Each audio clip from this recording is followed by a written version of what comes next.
Assalamualaikum warahmatullahi wabarakatuh. Saya Latifah Fauzia dari Universitas Dian Nusantara. Di sini saya akan membuat tentang hak dan kewajiban pekerja guna memenuhi tugas besar etika hukum dan bisnis. Hak dan karyawan dalam Undang-Undang Ketenagakerjaan. Pada dasarnya, Undang-Undang Ketenagakerjaan sendiri merupakan aturan baku untuk kedua belah pihak, baik pengusaha maupun karyawan, yang diterbitkan agar proses bisnis yang melibatkan keduanya berjalan seimbang. Tentu dalam prakteknya, regulasi buku ini wajib jadi panduan utama terkait hak dan kewajiban masing-masing pihak. Undang-Undang Ketenagakerjaan sendiri juga mengalami berbagai perubahan dan revisi sesuai dengan evaluasi yang terjadi. Seperti yang disebutkan sebelumnya, bahwa regulasi ini mengatur hak dan kewajiban masing-masing pihak. Sebagai pemilik perusahaan atau bagian HR yang berurusan langsung dengan karyawan perlu memahami dan mencermati regulasi ini. Regulasi ini juga penting untuk mencegah terjadinya hal-hal yang tidak diinginkan. Karyawan perusahaan dalam Undang-Undang Ketenagakerjaan. Secara singkat, perusahaan memiliki hak yang tercantum dalam uraian Undang-Undang Ketenagakerjaan, yaitu dalam UU Nomor 13 Tahun 2003 tentang Ketenagakerjaan. Hak-hak tersebut yang dimaksud antara lain: yang pertama, perusahaan berhak atas hasil dari pekerjaan karyawan. Yang kedua, perusahaan berhak untuk memerintah atau mengatur karyawan tenaga kerja dengan mencapai target. Yang ketiga, perusahaan berhak melakukan pemutusan hubungan kerja terhadap pekerja atau buruh karyawan jika melanggar ketentuan yang telah disepakati sebelumnya. Yang kedua, hak karyawan lainnya. Di sisi lain, karyawan atau pekerja juga memiliki hak yang dicantumkan. Menurut Undang-Undang Ketenagakerjaan, karyawan setidaknya memiliki berbagai hak berikut ini. Yang pertama, menjadi anggota serikat tenaga kerja. Dalam regulasi ini disebutkan bahwa setiap karyawan berhak menjadi anggota atau membentuk serikat tenaga kerja. Setiap karyawan diperbolehkan untuk mengembangkan potensi kerja sesuai dengan minat dan bakat yang karyawan miliki. Karyawan juga mendapatkan jaminan dari perusahaan dalam hal keselamatan, kesehatan, moral, kesusilaan, serta perlakuan yang sesuai dengan harkat dan martabat berdasarkan norma serta nilai keagamaan dan kemanusiaan. Yang kedua, jaminan sosial dan keselamatan kesehatan kerja atau K3.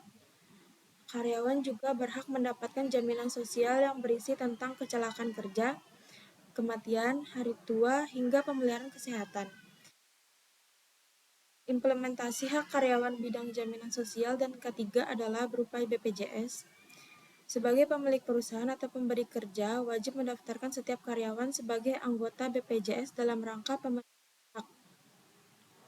Hak karyawan yang satu ini tercantum dalam Undang-Undang Ketenagakerjaan Nomor 13 Tahun 2003, Undang-Undang Nomor 1992, UU Nomor 1 Tahun 1997, Ketetapan Presiden Nomor 22 Tahun 1993, Peraturan Pemerintah Nomor 14 Tahun 1993, Peraturan Menteri Nomor 4 Tahun 1993, dan Nomor 1 Tahun 1998.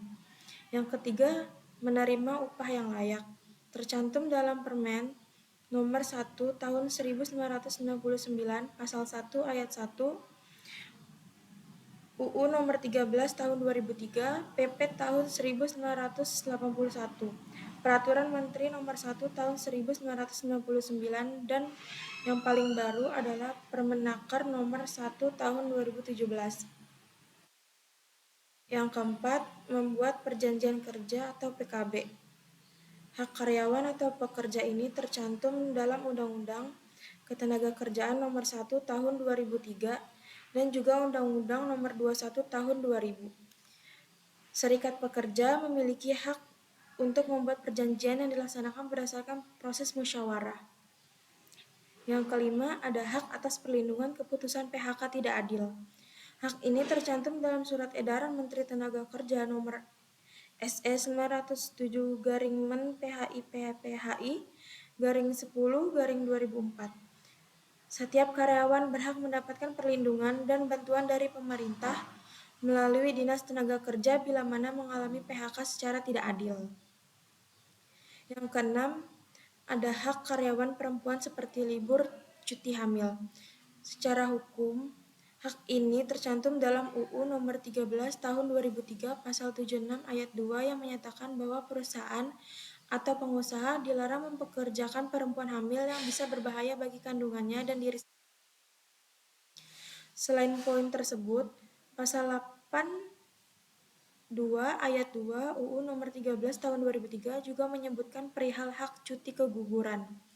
Selanjutnya pada UU Nomor 3 Tahun 1992 mengatur tentang hak biaya persalinan yang bisa didapat oleh karyawan. Pada Pasal 83 UU Nomor 13 Tahun 2003 juga masih membicarakan mengenai hak karyawan perempuan, yakni terkait hak menyusui. Terakhir adalah hak cuti menstruasi yang diatur dalam Pasal 81 UU Nomor 13 Tahun 2003.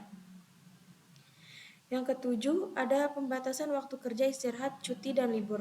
Dalam UU Ketenagakerjaan Nomor 13 Tahun 2003, Pasal 79, hak ini dicantumkan secara jelas perusahaan wajib memberi waktu istirahat dan cuti setiap karyawan.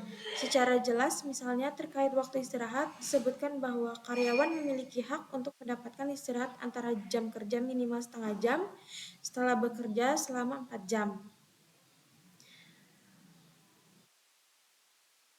Dengan mengetahui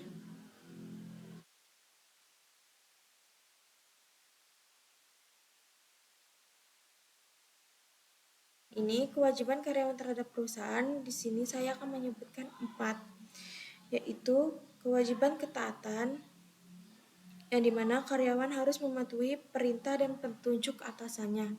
Yang kedua, kewajiban konfidensialitas, yaitu kewajiban untuk menyimpan informasi yang bersifat rahasia yang telah diperoleh dengan menjalankan suatu profesi. Yang ketiga, kewajiban loyalitas. Karyawan tidak boleh menjalankan kegiatan pribadi yang bersaing dengan kepentingan perusahaan. Yang keempat, kewajiban melaporkan kesalahan perusahaan. Whistleblowing memiliki arti menarik perhatian dunia luar dengan melaporkan kesalahan yang dilakukan oleh sebuah organisasi.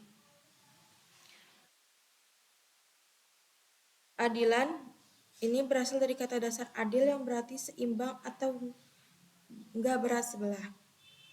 Terdapat 5 jenis keadilan yang dikatakan oleh Aristoteles, yaitu keadilan komutatif, perlakuan kepada seseorang tanpa melihat jasa-jasa yang sudah dilakukan.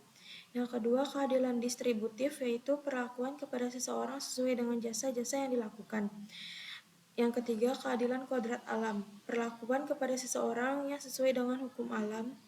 Yang keempat, ada keadilan konvensional, keadilan yang ditetapkan lewat sebuah kekuasaan khusus.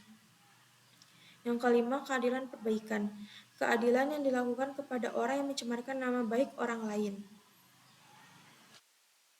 Yang dimaksud dengan keadilan legalitas adalah keadilan sesuai dengan ketentuan hukum yang berlaku. Sedangkan menurut Plato, keadilan bisa dirumuskan menjadi 2, yaitu keadilan moral dan keadilan prosedural. Keadilan moral adalah keadilan yang bisa memberi perlakuan yang seimbang antara hak dan kewajiban, sedangkan keadilan prosedural adalah dengan melaksanakan perbuatan adil berdasarkan tata cara yang sudah diterapkan. Sekian presentasi dari saya. Wassalamualaikum warahmatullahi wabarakatuh.